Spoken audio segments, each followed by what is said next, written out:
ഏറ്റവും ബെസ്റ്റ് മോമോസ് ഏതാണെന്ന് ചോദിക്കുകയാണെങ്കിൽ ഞാൻ പറയും ബീഫ് ചേർത്തിട്ടുള്ള മോമോസ്. അതിൻ്റെ രുചി ഒരു രക്ഷയില്ല കേട്ടോ.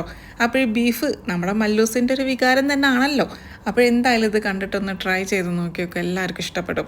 നോമ്പ് തുറക്കുന്ന സമയത്ത് കുറച്ച് ഹെൽത്തി ആയിട്ട് ഉണ്ടായിക്കോട്ടെ കേട്ടോ. ഹെൽത്തി മാത്രമല്ല ടേസ്റ്റ് അതിൻ്റെ അപ്പുറം.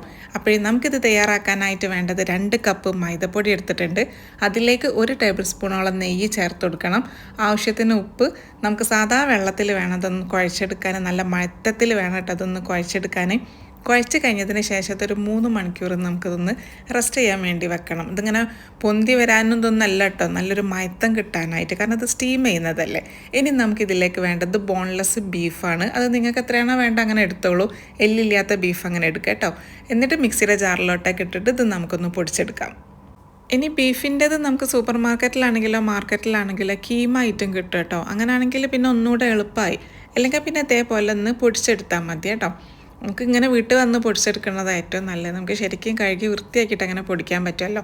അപ്പോൾ ഇതൊന്ന് പൊടിച്ചെടുത്ത് കഴിഞ്ഞതിന് ശേഷം ഇനി നമുക്ക് മിക്സിയുടെ ജാറിലോട്ടേക്ക് 1 വലിയുള്ളി, പുതിന, മല്ലിയില, ഉപ്പ് ഇത്രയും ചേർത്തിട്ട് ഒന്ന് പൾസ് ചെയ്തതാണ് കേട്ടോ. പൾസ് ചെയ്താൽ മാത്രം മതിയേ, ഒരുപാട് അരച്ചെടുക്കരുതേ. ഇനി നമുക്കിതിലേക്ക് വേണ്ടത് 1 ടേബിൾ സ്പൂൺ സോയാ സോസ് വേണം. 1 ടേബിൾ സ്പൂണോളം കെച്ചപ്പും നമുക്കിതിലേക്ക് വേണം. ആവശ്യത്തിന് വിനീഗർ, നിങ്ങളുടെ പുളിക്ക് അനുസരിച്ചിട്ട് വിനീഗർ ഒഴിച്ചു കൊടുത്തോളൂ. 1/4 ടീസ്പൂണ് വെള്ളുള്ളിൻ്റെ പേസ്റ്റും കൂടെ ഇതിൽ ചേർത്തിട്ടുണ്ട്. എന്നിട്ട് നമുക്കിതൊന്ന് ശരിക്കും ഒന്ന് കുഴച്ചെടുക്കണം. കാരണം ബീഫിലോട്ടേക്കൊക്കെ ഈ ഒരു മിക്സ് അങ്ങനെ പിടിക്കണം. അതിന് വേണ്ടിയിട്ടാണ് ശരിക്കും കുഴച്ചെടുക്കാൻ വേണ്ടി പറയുന്നത്. എരിവ് വേണമെങ്കിൽ കുരുമുളകിൻ്റെ പൊടിയോ അല്ലെങ്കിൽ പച്ചമുളകോ അങ്ങനെ എന്തെങ്കിലും ചേർത്തോളൂ കേട്ടോ. പിന്നെ എനിക്കിതിലേക്ക് അങ്ങനെ ഒരു എരിവ് വേണ്ടത് തന്നെ ധാരാളമാണ്. അപ്പോൾ ഈ നല്ല രീതിക്ക് തന്നെ കുഴച്ചെടുത്തിട്ടുണ്ട്. ഇനി നിങ്ങൾക്ക് ഇത് വെച്ചിട്ട് കബാബോ അതേപോലെ ചപ്പലി കബാബൊക്കെ ഉണ്ടല്ലോ പാകിസ്ഥാനികളത്, അങ്ങനത്തെ ഒക്കെ വേണമെങ്കിൽ ഈ ഒരു റെസിപ്പിയിൽ തന്നെ ഉണ്ടാക്കാൻ പറ്റും കേട്ടോ. ഇനി നമുക്കിതാണ്ട് 3 മണിക്കൂർ കഴിഞ്ഞതിന് ശേഷം ഞാനൊരു അത്യാവശ്യം വലിപ്പത്തിലുള്ള ഉരുള എടുത്തിട്ടുണ്ട്. ഇനി നമുക്കിതൊന്ന് പരത്തി കൊടുക്കാം.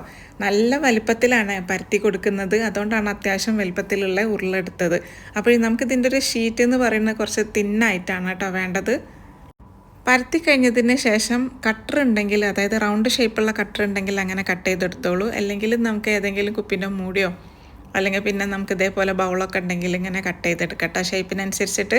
അതിന് ശേഷം നമ്മുടെ ബീഫ് അത് നെല്ലിക്ക് ഇങ്ങനെ കുറച്ച് ഇട്ടാൽ മതി, കുറേ ഒന്നും അങ്ങനെ ഇടണ്ട കേട്ടോ, ഒരല്പം മതി. ഇത് ഞാൻ കുറച്ച് അധികം പൊടിച്ച് വെച്ച് എന്താ അറിയോ, എനിക്ക് നോമ്പല്ലേ, നമുക്ക് കുറച്ച് ഇടയ്ക്കിടയ്ക്ക് ഇങ്ങനെ മോമോസ് ഉണ്ടാക്കി കഴിക്കാൻ വേണ്ടിയിട്ടാണ് കേട്ടോ കുറച്ച് അധികം ആക്കി വെച്ചത്. ഒരു ദിവസത്തേക്കാണെങ്കിൽ ഇത്ര ബീഫ് എടുക്കേണ്ടെന്ന് ആവശ്യമൊന്നുമില്ല കേട്ടോ, അത് തന്നെ കുറേ ഉണ്ട് നമുക്ക്. അപ്പോൾ എല്ലാത്തിലോട്ടേക്കും അങ്ങനെ വെച്ച് കഴിഞ്ഞതിന് ശേഷം നമുക്ക് ഇതെടുത്തിട്ടൊന്ന് ഫോൾഡ് ചെയ്യാം കേട്ടോ.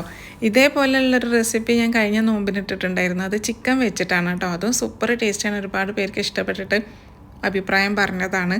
പിന്നെ ഷേപ്പൊക്കെ നിങ്ങൾക്ക് ഇഷ്ടത്തിനനുസരിച്ചിട്ട് ഷേപ്പൊക്കെ ചെയ്തോളൂ. ഇങ്ങനെ വേണമെങ്കിൽ ഇങ്ങനെ ചെയ്യാം, അല്ല അടൻ്റെ ഷേപ്പാക്കിയിട്ടോ സമോസൻ്റെ ഷേപ്പാക്കിയിട്ടോ എങ്ങനെയാണെങ്കിലും കുഴപ്പമില്ല. നമുക്ക് കാണാനും നല്ലൊരു ഭംഗി ഉണ്ടായാൽ മതി. പക്ഷേ ഈ ഒരു മെത്തേഡ് നല്ല എളുപ്പമാണ് കേട്ടോ. അത് കണ്ടില്ലേ, ഇങ്ങനെ ആക്കുകയാണെങ്കിൽ നല്ല ഭംഗിയിൽ തന്നെ കിട്ടുകയും ചെയ്യും. എളുപ്പമാണ് നമുക്കിതിങ്ങനെ ഫോൾഡ് ചെയ്ത് എടുക്കാനായിട്ട്. എന്നിട്ട് നമുക്കിതെല്ലാം അപ്പച്ചമ്പിലോട്ടൊക്കെ വെച്ചിട്ട് ഇതൊന്ന് ആവി കയറ്റിയിട്ടൊന്ന് വേവിച്ചെടുക്കട്ടോ. അത് നമുക്ക് സ്റ്റീം ചെയ്യുകയാണ് ചെയ്യേണ്ടത്. അപ്പോൾ ഈ ഒരു രീതിക്ക് ചെയ്യുകയാണെങ്കിൽ സൂപ്പറായിരിക്കും. പിന്നെ ബീഫ് ആയതുകൊണ്ട് കുറച്ചധികം നേരം ഒന്ന് വേവിക്കണം കേട്ടോ. അപ്പോൾ വെന്ത് കഴിഞ്ഞതിന് ശേഷം നമുക്കിത് മോമോസിൻ്റെ ചട്നിയോ മിൻ ചട്നിയോ അല്ല കൊക്കനട്ട് ചട്നിയോ എന്തിൻ്റെ കൂടെ സൂപ്പർ ടേസ്റ്റാണ്. അപ്പോൾ ഈ നോമ്പ് തുറക്കുന്ന സമയത്ത് എന്തായാലും ഇത് ട്രൈ ചെയ്ത് നോക്കി നോക്കാം കേട്ടോ. ഒരു രക്ഷയില്ലാത്ത ടേസ്റ്റാണ്. അപ്പോൾ ഈ വീഡിയോ ഇഷ്ടപ്പെടുകയാണെങ്കിൽ അഭിപ്രായം അറിയിക്കുക. ബൈ ബൈ, അസ്സലാമു അലൈക്കും.